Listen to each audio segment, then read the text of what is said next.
Ce patrimoine, pour l'Occitanie, c'est quelque chose évidemment de très important.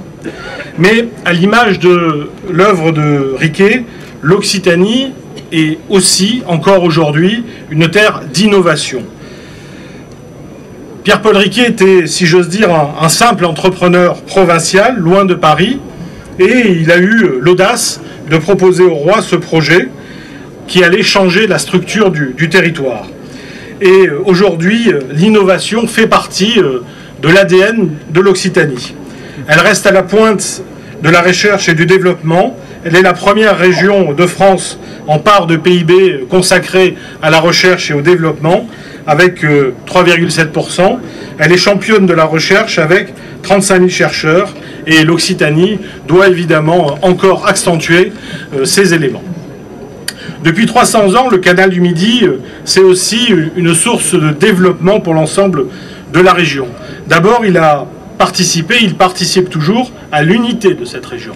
Tout le monde parle maintenant de trait d'union, mais c'est véritablement la colonne vertébrale de l'Occitanie.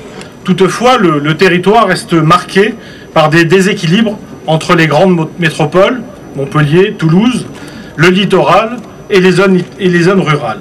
Le canal du Midi a cette capacité de rapprocher ces territoires qui structurent notre région.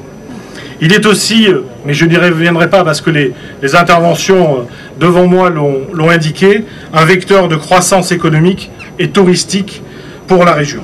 Il faut le savoir, le canal du Midi est plus fréquenté que la Seine, et c'est un vecteur là aussi très important pour le tourisme et pour l'emploi. C'est pourquoi, tous ensemble, conscients de l'enjeu qu'il représente, nous avons mis le canal du Midi au cœur d'un projet stratégique pour la région. 3 grands défis sont face à nous: valoriser le paysage, le tourisme et l'économie du canal et de ses abords. Restaurer la qualité des eaux et préserver le patrimoine historique. C'est par ces actions volontaires, collectives, solidaires, que nous pourrons œuvrer ensemble pour relever ces défis et redonner au canal du Midi toute son envergure.